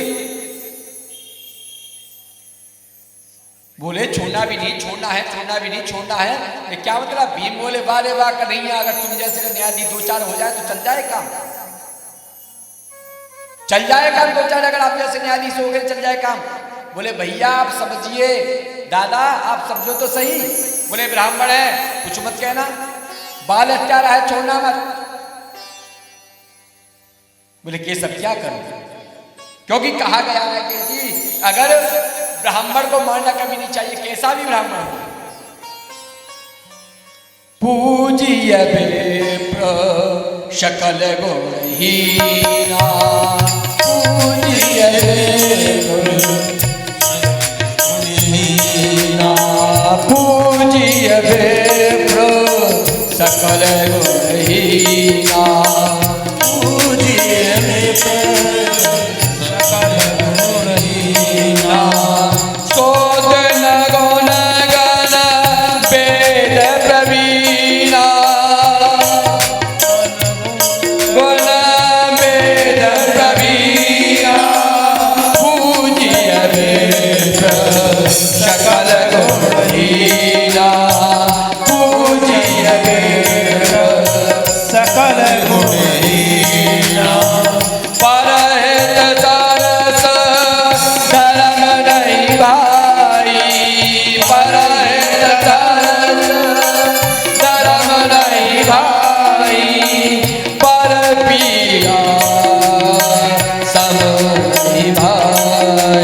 पूजे विप्र सकल गुणहीना।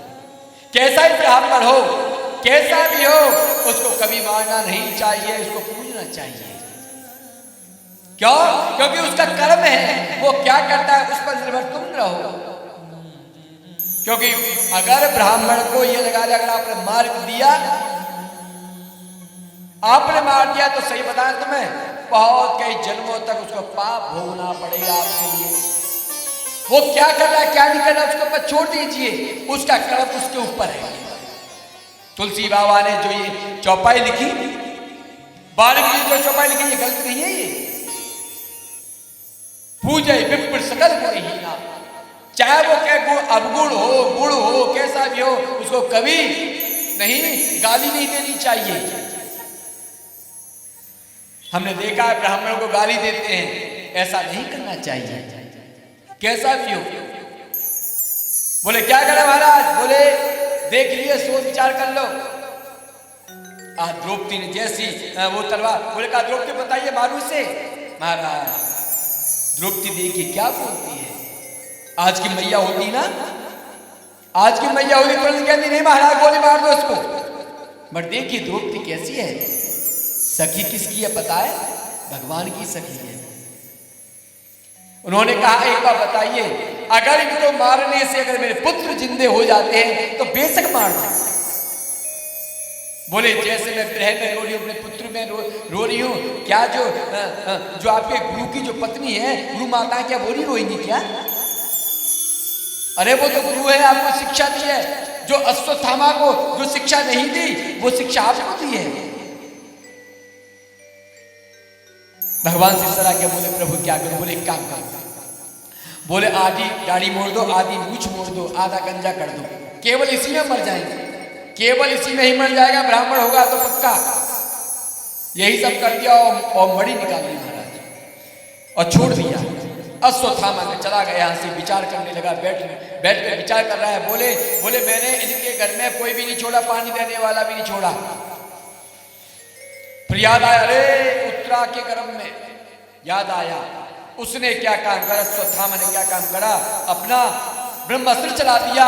और जैसे ब्रह्मास्त्र चलाया तो क्या हुआ, भागी उत्तरा ये भगवान के चरणों में रही, अहो भारो अहम कृपा करो हे दीनानाथ,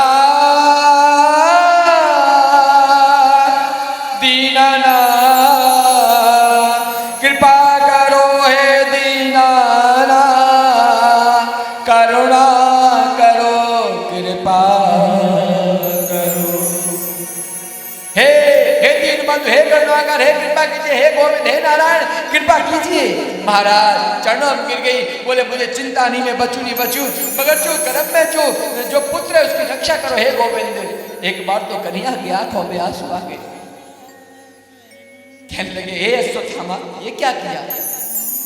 अरे इसको तो जिंदा छोड़ दिया, अरे घोर पाप कर दिया, ब्रह्मास्त्र छोड़ दिया। महाराज उत्तरा से कहा बेटी एक काम, आंखें बंद करो। जैसी आंखें बंद की और भगवान ने दो स्वरूप बना लिए, और इस स्वरूप को कौन देख रही? कुंती देख रही थी दूर से। जब जैसी दूर से देखा महाराज, एक सूक्ष्म रूप लेकर अंदर प्रवेश किया। मेरे कन्या ने गर्भ में ऐसी रक्षा, ऐसी गदा घुमाई, ऐसी गदा घुमाई कि वो जो ब्रह्मास्त्र शांत हो गया। और कहा बेटी अब कैसे लग रहा है? बोले बहुत अच्छा लग रहा है। इस बात को देख करके कुंती चरणों में गिर पड़ी, कहने लगी हे केशव, हे कन्हैया बहुत बड़ी कृपा है। कन्हैया बोले बुआ ये क्या कर रही है? बोले मैं तुम्हारा भतीजा हूं, मैं ये क्या कर रही हो? बोले अरे, बोले कन्हैया, बोले आप कब किसके भतीजे, कब किसके पुत्र बन जाते हो, और सबसे बड़े ब्रह्म बाप तो आप ही हो केवल सब। इतना जब कहा, बोले बुआ मैं तुम्हारा भतीजा, मैं देव के पुत्र, आपका भतीजा। अरे बोले आप पूछा कुछ बन जाते हो महाराज। बोले आप भगवान हैं? बोले बुआ मैं भगवान तो वरदान मांगिए। महाराज पल्लू आगे कर दिया कुंती ने, और कुंती जब आगे पल्लू कर दिया तो केवल एक चीज मांगा, बोले दुख मांगा। बोले दुख मांगा ना? कन्हैया ने कहा बुआ मैं दुख नहीं दे सकता तुम्हें, बिल्कुल नहीं दे सकता दुख। बोले क्यों? बोले बुआ बचपन से लेकर के आज तक कोई भी शायद मैं कभी नहीं भूल सकता, बचपन से लेकर आज तक बुढ़ापे तक आपने कोई सुख भोगा? एक नजर डालिए कुंती के चरित्र पर। कुंती का चरित्र कैसा है? कुंती का जन्म कहीं हुआ और पली कहीं पर। एक कुंती भोजते उनके मित्र थे, उन्होंने कहा भैया मेरे पर कन्या नहीं है, आप पुत्री अपनी दे दो। उन्होंने दे दिया। और कुंती भोज ने क्या काम करा, इनका नाम, क्योंकि कुंती का नाम पहले पिता था, अपना नाम दे दिया और नाम दे दिया कुंती। वह कुंती भोज, वह कुंती नाम दे दिया। और अब ये थोड़ी बड़ी हुई का विवाह हुआ। और विवाह भी किससे हुआ? जिनको पीलिया रोग था। एक ऋषि का श्राप मिला हुआ था। कैसा ऋषि का श्राप मिला हुआ था कि अगर आप अपनी पत्नी के साथ सहज कामना के साथ जाओगे ना तो आपकी तुरंत मृत्यु हो जाएगी। पति भी मिला तो कैसा, पीलिया मिला और उनकी मृत्यु हो गई। कैसे हो गई? एक बार क्या हुआ, आज पांडु के मन में कामना आ गई, काम पैदा हो गया और जैसे वो अपनी पत्नी के पास गए, जैसे हाथ लगाया तो उनकी मृत्यु हो गई। कुंती को पता चला, जो कुंती की जो बहन थी छोटी, वह जो छोटी जो बहन थी, उन्होंने कहा दीदी मेरे पति मेरी वजह से खत्म हो गई, मेरा पति मेरे वजह से खत्म हो गए, तो मैं ये चाहती हूँ मैं अपने पति के साथ में मतलब यानी कि अग्नि में भस्म हो जाऊंगा। कुंती के 3 पुत्र और नकुल और सहदेव दूसरी पत्नी के थे, उनके साथ पांडु के साथ में वो भस्म हो गई। अब ये बताइएगा 3 पुत्र के 2 पुत्र नकुल सहदेव, और उनके बाद भी वह जो दुर्योधन था वो बचपन से ही को तंग करता था, कभी जल में डिबो दिया, कभी कैसा कर दिया। जब बड़े हुए तो क्या हुआ कि क्या नाम है, उनके लिए एक लेस मात्र की जगह नहीं दी। तो बुआ मैं आपको कोई दुख नहीं दे सकता। तो जब इतना जब कहा तो उन्होंने कहा तो कन्हैया एक बात कर सकते हो? बोले क्या करें बताइए? बोले एक काम करो फिर। बोले एक काम कर दीजिए आप मेरे लिए केवल जो प्रेम की जो डोरी है उसको तोड़ दीजिए। बोले बुआ ऐसा क्यों? बोले एक बात बताइए। बोले क्या सुख के माथे सिल पड़े जो हर हृदय से जाए, बलिहारी वा दुख की जो पल पल नाम जपाए। अरे ऐसे सुख को क्या करूं जो हर हृदय से जाए। एक बात बताइए, ऐसे सुख का मैं क्या करूंगी जो हर हृदय चला जाए? अरे मैं तो दुख की बलिहारी हूं, मैं तो बलिहारी दुख की जो पल पल नाम जपाए, क्योंकि मैं चाहती हूँ केशव केवल एक दुख खत्म ना हो, दूसरा दुख आ जाए, दुख पे दुख आ जाए। बोले जभी तो प्रभु आपकी याद आएगी। मेरे प्रभु कब कृपा करते हैं महाराज? आप भजन करो, रोज भजन करिए तो एक न एक दिन तो याद आती है। भीष्म पितामह ने यही कहा था। बोले क्या याद आएगी उनको कभी ना कभी, श्याम दर्शन तो देंगे कभी ना कभी। ऐसा विश्वास मन में, ऐसा विश्वास मन में जगाते चलो, कृष्ण गोविंद गोपाल गाते चलो। देखना इंद्रियों के न घोड़े भगे, इनमें हरदम ही संयम के कोड़े लगे। ऐसा विश्वास मन में जगाते चलो, कृष्ण गोविंद गोपाल गाते चलो। ऐसा विश्वास करके चलिए। तो गोविंद एक बात बताइए कि आप दुख दोगे नहीं दोगे? ये बताओ। बोले नहीं दे सकता। तो बोले प्रेम की ये छोड़ दो महाराज, बिल्कुल प्रेम करना छोड़ दो, बोले हम नहीं करते। सीधी बात, ना तुम्हारी याद आएगी और ना तुम कैसे, जब तुम्हारी याद नहीं आएगी तो कैसे काम चलेगा? तो कम से कम ये बात तो छूट जाएगी तुमसे। तो इसलिए भगवान का दिन रात गुणगान करिए। और बहुत द्रौपदी बोली कि हे केशव, एक बताइए, आपने मेरे पुत्रों की ऐसी रक्षा की जैसे एक गाय का खुर होता है ना, गाय का खुर जानते हो आप? गाय का खुर जैसे बना होता है, उसको पार कर देते हैं, तो ऐसे पार करा दिया। तो प्रभु आप तो तीनों लोगों के दाता है, तो प्रभु केवल एक वरदान यही तो चाहिए था हमें।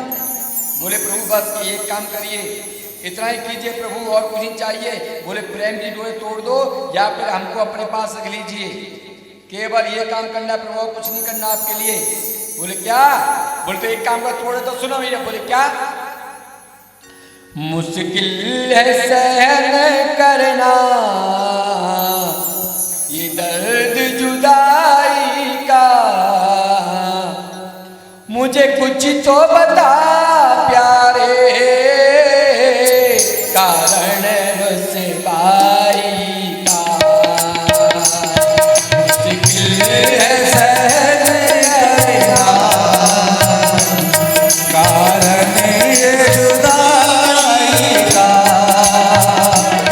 मुझे कुछ तो बता प्यारे, कारण रुसवाई का। मुश्किल है सहन करना, मुश्किल है सहन करना ये दर्द जुदाई का, मुझे कुछ तो बता प्यारे, कारण रुसवाई का। मुझे कुछ तो बता प्यारे, कारण रुसवाई का।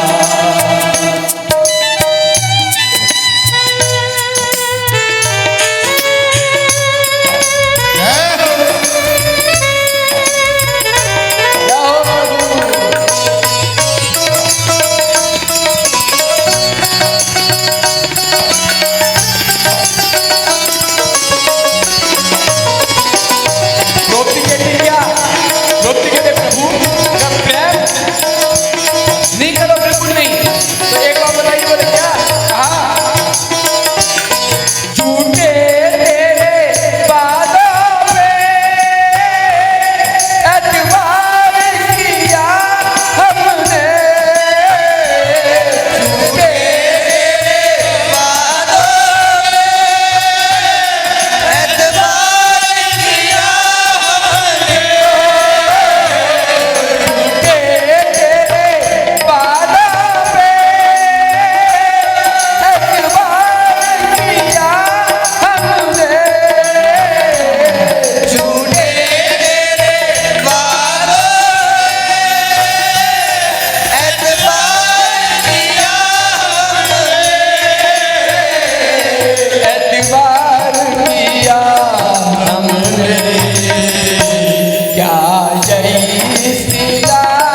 कैसे रह लेते हैं? कहा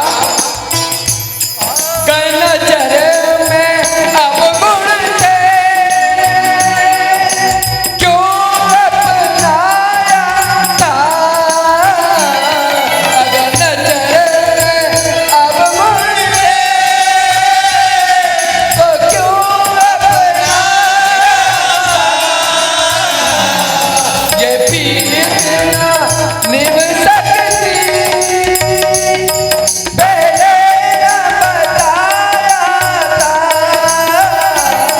ये प्रीत ना निभ सकती पहले न बताया था, पहले न बताया था, मौका तो दिया होता, मौका तो दिया मेरी नींद सफाई का, मेरी नींद सफाई मुझे कुछ तो बता प्यारे,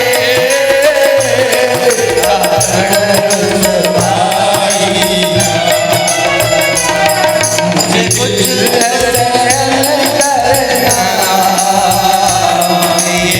मुझे कुछ